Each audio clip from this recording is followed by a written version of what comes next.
ഞാൻ ഭരതം ചെയ്തതും അങ്ങനെ തന്നെയാണ്. വല്ലാത്ത കഥയേ ഇല്ല, പാട്ടുകളൊക്കെ അപ്പം വരിക. അങ്ങനെയും ഷൂട്ട് ചെയ്തിട്ടുണ്ട്. ഇതെൻ്റെ ആദ്യത്തെ സിനിമയെന്ന് കൂടെ ആലോചിക്കണം. ഞാനങ്ങനെ ഒരു 7 പടങ്ങളിൽ അസോസിയേറ്റും അസിസ്റ്റൻ്റായിട്ടൊക്കെ വർക്ക് ചെയ്ത ശേഷം ആദ്യ സിനിമ വരുമ്പോൾ തന്നെ മുഴുവൻ ഇല്ലാതെ ചെയ്യേണ്ട ഒരു അവസ്ഥയിലാണ്. ചമ്പക്കുളത്തിൽ ഇതേപോലെ മണലേണ്ടായിരുന്നു. ലൊക്കേഷനിലായി സോങ് ഒക്കെ ഷൂട്ടിങ്ങിന് ലൊക്കേഷനിലെ ആർട്ടിസ്റ്റ് അടക്കം എത്തി. ശ്രീനിവാസൻ വേറൊരു പടത്തിൽ ഷൂട്ടിങ് അഭിനയിക്കുന്ന പുള്ളി ഹീറോയിട്ട് അഭിനയിക്കുന്ന പടം അവിടെ ഹെൽഡപ്പായിട്ട് പുള്ളിക്ക് വരാൻ പറ്റില്ല. ഷൂട്ടിങ്ങിൻ്റെ തലേ ദിവസം രാവിലെ ഒരു ഉച്ചയായപ്പോഴും പുള്ളി എത്തി. നല്ല പനിയായിട്ട് വരുന്നത്. അത് കിടന്നുറങ്ങി. എന്നിട്ട് രാത്രി എന്നോട് ചോദിക്കുക, ശ്രീനി നമ്മുടെ പടത്തിൻ്റെ കഥ എന്താണ്? പിറ്റേന്ന് രാവിലെ ഷൂട്ടിംഗ് തുടങ്ങുന്ന പടമാണ്. ശ്രീനിവാസൻ ഒരു ലോക സിനിമയിൽ തന്നെ ഒരു അത്ഭുതമാണ്. ജനറേറ്ററിൻ്റെ പുക കേട്ടിട്ട് അല്ലെങ്കിൽ ശബ്ദം കേട്ടിട്ട് എഴുതുക എന്ന് പറയുന്നത് എക്സാജറേറ്റഡ് ആയിട്ട് നമ്മൾ തമാശയായിട്ട് പറയുന്നതാണ്. അത് ലോഹിയെക്കുറിച്ചും പറയാറുണ്ട്, ശ്രീനിയെക്കുറിച്ചും പറയാറുണ്ട്. പക്ഷേ ഇവർ രണ്ടുപേരും മിക്കവാറും സിനിമകൾ ഷൂട്ടിൻ്റെ പാരലായിട്ട് തന്നെയാണ് എഴുതിക്കൊണ്ട് പോകാറുള്ളത്. പക്ഷെ കഥയുടെ ഒരു ധാരണയുള്ളതുകൊണ്ട്, ഒരു വൺ ലൈൻ ഉള്ളതുകൊണ്ട് നമുക്ക് അറിയാം ഇന്ന ഓരോ സീനിൻ്റെ കണ്ടന്റ് നമുക്കറിയാം. പക്ഷേ ഡീറ്റെയിൽ ആയിട്ടുള്ള ഒരു സ്ക്രിപ്റ്റ് കിട്ടുന്ന അവസാന നിമിഷത്തിലായിരിക്കും. പക്ഷെ അതങ്ങ് ചെയ്ത് ഞങ്ങൾക്കൊക്കെ ശീലമായി. ആ ഒരു പ്രഷറിൽ നിന്നുകൊണ്ടാണ് എല്ലാ സിനിമകളും അക്കാലത്ത് ചെയ്തു വന്നിട്ടുള്ളത്. ഇപ്പം ഞാൻ ഭരതം ചെയ്തതും അങ്ങനെ തന്നെയാണ്. വല്ലാത്ത കഥയേ ഇല്ല, പാട്ടുകളൊക്കെ അപ്പം വരിക. അങ്ങനെയും ഷൂട്ട് ചെയ്തിട്ടുണ്ട്. ഇതെൻ്റെ ആദ്യത്തെ സിനിമയെന്ന് കൂടെ ആലോചിക്കണം. ഞാനങ്ങനെ ഒരു 7 പടങ്ങളിൽ അസോസിയേറ്റും അസിസ്റ്റൻ്റായിട്ടൊക്കെ വർക്ക് ചെയ്ത ശേഷം ആദ്യ സിനിമ വരുമ്പോൾ തന്നെ മുഴുവൻ ഇല്ലാതെ ചെയ്യേണ്ട ഒരു അവസ്ഥയിലാണ്. പക്ഷേ നമുക്ക് ഒരു ഗുണമുള്ളത്, നമുക്ക് എല്ലാ ആർട്ടിസ്റ്റുകൾക്കും അവൈലബിളാണ്. എല്ലാവരും ലൊക്കേഷനിലും ഉണ്ട്. അപ്പം ഏത് സീൻ എപ്പോഴും എടുക്കണമെന്ന് വെച്ചാലും നമുക്ക് ആൾക്കാരുണ്ട്, ആർട്ടിസ്റ്റും കൂടെയുണ്ട്. പിന്നെ നമ്മൾ ഈ ഒരു എക്സ്പീരിയൻസ് ഉണ്ട്. 7 സിനിമകളാണെങ്കിലും അതിനകത്ത് വലിയ രീതിയിൽ നമ്മൾ ഇൻവോൾവ് ആയിട്ടാണ് അസിസ്റ്റൻ്റായിട്ട് വർക്ക് ചെയ്തത്. അപ്പം ഇത്തരം പ്രഷറുകളൊക്കെ നേരിട്ട് തന്നെയാണ് അവിടേക്ക് എത്തുന്നത്. കമലിനും അതുപോലെ തന്നെ. അതെ, എനിക്ക് വേറെ എന്താ വെച്ചാൽ സിബി പറഞ്ഞതിൻ്റെ തുടർച്ച തന്നെയാണ്. ശ്രീനിവാസനായിട്ട് ചെയ്ത പടങ്ങളൊക്കെ തന്നെ ഒരു പടത്തിന് ഒരു ഫുൾ സ്ക്രിപ്റ്റ് നേരത്തെ എഴുതിയിട്ടില്ല. എല്ലാം ഡയലോഗ്സ് ലൊക്കേഷനിൽ നിന്നിട്ട് എഴുതിയിട്ടുള്ളത്. അതിൽ ഏറ്റവും ഇതെന്ന് വെച്ചാൽ ഞാൻ ഒരു പ്രത്യേകത തോന്നിയെന്ന് വെച്ചാൽ ഡിസ്കഷൻ ഏകദേശം കുറേ നാളുണ്ടാവും. ഒരു 5-10 മാസമൊക്കെ ഇരുന്ന് ഞങ്ങൾ കഥ ഉണ്ടാക്കി സ്ക്രീൻ പ്ലേ ഉണ്ടാക്കിയിട്ട് ഏകദേശം സ്ക്രീൻ പ്ലേ കറക്റ്റായിരിക്കും. 1 ലൈൻ പറഞ്ഞിട്ടുണ്ട്, 1 ലൈൻ പക്കയായിരിക്കും. ഈ 1 ലൈൻ വെച്ചിട്ടാണ് ലൊക്കേഷൻ കാണാൻ പോകുന്നത്, സോങ് കമ്പോസ് ചെയ്യുന്നത്, ബാക്കി എല്ലാ കാര്യങ്ങളും 1 ലൈൻ വെച്ചിട്ടായിരിക്കും. സ്ക്രിപ്റ്റ് ഒരു സീൻ പോലും എഴുതിയിട്ടുണ്ടാവില്ല. പക്ഷെ ലൊക്കേഷനിൽ വന്നു കഴിഞ്ഞാൽ ശ്രീനിയെ സംബന്ധിച്ചോളം ശ്രീനി ഭയങ്കര ആ കാര്യത്തിൽ ഭയങ്കര ഓർമ്മ കാര്യങ്ങളാണ്. അന്ന് ഡിസ്കഷനിൽ പറഞ്ഞിട്ടുള്ള ചില കാര്യങ്ങൾ ഞാൻ പറഞ്ഞത് പോലും ശ്രീനിയെ ഓർമ്മിക്കാറ്. നമ്മൾ അന്നങ്ങനെ ഒരു കാര്യം പറഞ്ഞിട്ടുണ്ടായിരുന്നു. അപ്പോൾ അത് സ്ക്രിപ്റ്റിൽ വരും, ഡയലോഗ്സിലെല്ലാം വരും എന്നുള്ളതാണ്. അപ്പോൾ അങ്ങനെ ഒരു കോൺഫിഡൻസ് ശ്രീനിയോട് എനിക്കുണ്ടായിരുന്നു. പക്ഷെ അത് തകർത്ത ഒരു സിനിമയുണ്ട്. കാരണം ചമ്പക്കുളം തച്ചനാണ്. ചമ്പക്കുളം തച്ചിൽ ഇതേപോലെ മണലേണ്ടായിരുന്നു. ലൊക്കേഷനിലായി സോങ് ഒക്കെ ഷൂട്ടിങ്ങിന് ലൊക്കേഷനിലെ ആർട്ടിസ്റ്റ് അടക്കം എത്തി. ശ്രീനിവാസൻ വേറൊരു പടത്തിൽ ഷൂട്ടിങ് അഭിനയിക്കുന്ന പുള്ളി ഹീറോയിട്ട് അഭിനയിക്കുന്ന പടം അവിടെ ഹെൽഡപ്പായിട്ട് പുള്ളിക്ക് വരാൻ പറ്റില്ല.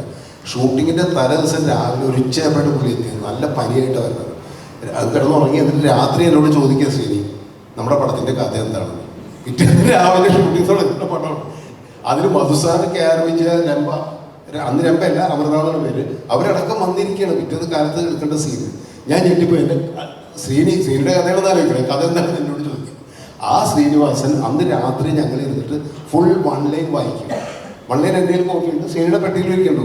ഞാൻ ആ കോപ്പി വെച്ചിട്ട് 1 ലൈൻ ഫുൾ വായിച്ച് കഴിഞ്ഞപ്പോൾ ശ്രീനി പറഞ്ഞ സംഭവങ്ങൾ കംപ്ലീറ്റ് ഉണ്ടല്ലോ. പെട്ടെന്ന് എല്ലാ കാര്യങ്ങളും ഓർമ്മ വന്നു. ആ കാര്യത്തിൽ സംഭവിക്കും. നെക്സ്റ്റ് ഡേ ഞങ്ങൾ ഷൂട്ടിംഗ് തുടങ്ങിയതുകൊണ്ടാണ്. ആദ്യത്തെ ദിവസം സോങ്ങിൻ്റെ കുറച്ച് ഷോർട്സ് എടുത്തപ്പോൾ സിബിക്ക് അറിയാം, സിബി പലപടങ്ങളും അങ്ങനെ ആയിരിക്കും. സോങ് ആയിരിക്കും ആദ്യം ഷൂട്ട് ചെയ്യാം. കാരണം ലോഹിയുടെ സ്ക്രിപ്റ്റ് വരണം. സ്ക്രിപ്റ്റ് ഇല്ലാത്തതുകൊണ്ട് സോങ് ആയിരിക്കും മിക്കവാറും ശ്രീനിവാസിൻ്റെയും ലോഹിദാസിൻ്റെ പടങ്ങളുടെ ഷൂട്ടിങ്ങിൽ ഞങ്ങളൊക്കെ ആദ്യം തുടങ്ങുക. 3-4 ദിവസം കഴിഞ്ഞപ്പോഴേക്കും ട്രാക്കിലായെന്നുള്ളതാണ്. പിന്നെ ഒരു ദിവസം പോലും എനിക്ക് സ്ക്രിപ്റ്റിന് വേണ്ടിയിട്ട് സീനിന് വേണ്ടി വെയിറ്റ് ചെയ്യേണ്ടി വന്നിട്ടില്ല. ഒന്നുകിൽ രാവിലെ റൂമിൽ നിന്ന് സീന് വരുമ്പോൾ ഞങ്ങൾ ഒരുമിച്ച് കാറിൽ പോകുമ്പോൾ സ്ക്രിപ്റ്റ് ഉണ്ടാവും, അതിന് സീൻ ഉണ്ടാവും ഷൂട്ട് ചെയ്യേണ്ട അന്നത്തെ ദിവസം. അല്ലെങ്കിൽ അന്ന് ലാൽദോസും ദിലീപൊക്കെ എൻ്റെ അസിസ്റ്റൻസാണ്. ഇവരായിരുന്നു ഞാൻ ഹോട്ടലിലേക്ക് അയച്ചു കഴിഞ്ഞിട്ടുണ്ടെങ്കിൽ ഇവർ സീനും കൊണ്ട് വരും. ഇങ്ങനെയാണ് ഷൂട്ട് ചെയ്തുകൊണ്ടിരുന്നത്. ഇപ്പം ജഗദീഷിനും പറയാനുള്ള ഇതിനോട് ചേർത്ത് വയ്ക്കാനുള്ള കാര്യം എന്ന് വെച്ചാൽ ശ്രീനിവാസൻ ഒരു ലോക സിനിമയിൽ തന്നെ ഒരു അത്ഭുതമാണ്. അതിന് കാരണം അതായത് ഇവർ പറഞ്ഞത് കറക്റ്റാണ്. 1 ലൈൻ അല്ലെങ്കിൽ സ്ക്രീൻ പ്ലേ, ഡീറ്റെയിൽ ആയിട്ടുള്ള സ്ക്രീൻ പ്ലേ, അതിൽ ഇത്ര പേജിൽ ഫുൾ സ്കാപ്പ് പേപ്പറിലായിരിക്കും എഴുതി വയ്ക്കുക. അതിൽ ഡിസ്കസ് ചെയ്യുന്ന ഓരോ ദിവസവും ഡിസ്കസ് ചെയ്യുന്ന മാർജിനിൽ പോയിന്റുകളെല്ലാം ഇങ്ങനെ കുറിച്ച് വയ്ക്കും. അത്ഭുതം എന്ന് പറയുന്നത് ഫസ്റ്റ് ഡേ എടുക്കുന്നത് 98 സീനുകൾ ഉണ്ടെങ്കിൽ 97ാമത്തെ സീൻ വേണമെങ്കിൽ എഴുതി കൊടുക്കും.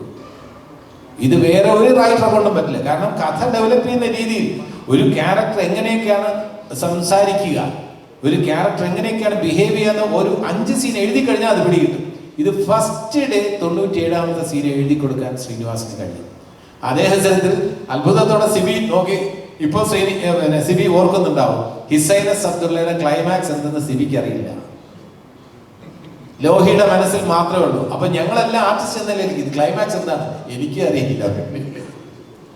അപ്പൊ ലോഹി അങ്ങനെയാണ്, ഒരു സീൻ എഴുതാതെ അടുത്ത സീൻ ലോഹിക്ക് എഴുതാൻ പറ്റില്ല. ലോഹിക്ക് സീൻ നമ്പർ 2 എഴുതി കൊടുത്തിട്ട് പിന്നെ സീൻ നമ്പർ 61 എഴുതി കൊടുക്കാൻ പറ്റില്ല. 2, 3, 4 അങ്ങനെ എഴുതിയിട്ട് ലോഹിക്ക് ഫുള്ളായിട്ട് നാടകം എഴുതും പോലെ ഫുള്ളായിട്ട് അതിൽ എഴുതുന്നതനുസരിച്ച് 5 കഴിഞ്ഞിട്ട് 6 ചിലപ്പോൾ പറയുന്ന രീതിയിലായിരിക്കില്ല, വേറെ രീതിയിൽ പോകും. 7 വേറെ രീതിയിൽ പോകും, 8 വേറെ രീതിയിൽ പോകും. ശ്രീനിയെ സംബന്ധിച്ചിടത്തോളം അത് രണ്ട്, ഏതാണ് ശരി ഏതാണ് തെറ്റെന്ന് പറയാനില്ല, രണ്ടുപേരും പ്രതിഭകളാണ്. അല്ല ലോഹിയുടെ ഭാഗത്ത് അങ്ങനെ ചില പെടല് ഞാൻ പെട്ടിട്ടുണ്ട്. അതെ, ഞാൻ ചെങ്കോലിൽ ഷൂട്ട് ചെയ്യുമ്പോൾ അന്നത്തെ ദിവസം ഷൂട്ട് ചെയ്യാൻ ഒരു 22 കിലോമീറ്റർ ദൂരെയാണ് തിരുവനന്തപുരം സിറ്റിയിൽ നിന്ന്. അവിടെ ഞാൻ ഷൂട്ടിങ്ങിന് ഇറങ്ങാൻ നേരത്തെ ഞാൻ പറഞ്ഞു, ലോഹി ഇന്ന് എടുക്കുന്നത് ജോണിയും മോഹൻലാലും ജോണിയും കേട്ട സീനാണ്. അപ്പോൾ തലേദിവസം പറഞ്ഞ് ജോണി എഴുതി തന്നില്ല. ഞാൻ ഷൂട്ടിങ്ങിനായിട്ട് രാവിലെ കുളിച്ച് റെഡി പോകാൻ നേരത്ത് അടുത്ത മുറിയിൽ നിന്ന് ലോഹി എഴുതിയ സീനും മേടിച്ചുകൊണ്ട് പോകും. ഞാൻ ആ സീൻ വായിച്ചിട്ടില്ല. ഞാൻ അവിടുന്ന് ക്യാമറമാൻ വേണുവിൻ്റെ വീട് വരെ പോകുന്നതിനിടയ്ക്കാണ് ഞാൻ ഈ സീൻ വായിക്കുന്നത്. അപ്പോൾ അതിനകത്ത് എഴുതിയിരിക്കുന്നത് ഈ സുരഭി എന്ന് പറയുന്ന കിരിക്കാടൻ ജോസിൻ്റെ മകള് 485 രൂപ കൊണ്ട് ജോണിയുടെ കയ്യിൽ കൊടുത്തിട്ടുണ്ട്. ലാൽ അവിടെ വരുമ്പോൾ ജോണി പറയും, ആ കുട്ടി വന്നതിന് 485 രൂപ തന്നിട്ടുണ്ടെന്ന് പറയും.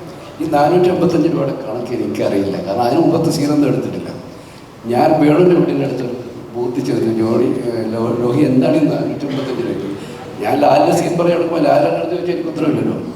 അപ്പോൾ ലോഹി പറഞ്ഞു, ഇതിനു മുമ്പ് ഈ പെൺകുട്ടിയുടെ STD ബൂത്തിൽ ഈ ലാൽ ഫോൺ ചെയ്തിട്ട് 500 രൂപ കൊടുത്തു. അപ്പോൾ ബാക്കി ഇല്ലാത്തതുകൊണ്ട് അത് കയ്യിൽ വെച്ചോന്നു, അവരെ സഹായിക്കാൻ വേണ്ടി പരോക്ഷമായിട്ട് ചെയ്തതാണ്. പക്ഷെ അവൾക്ക് അഭിമാനം കൊണ്ട് ആ പൈസ കൊണ്ട് ഇവിടെ തിരിച്ചു കൊടുക്കുന്നു. ഇങ്ങനത്തെ പെടലുമ്പോഴും മൊബൈൽ ഫോണില്ല ഇന്നത്തെ കാലത്ത്.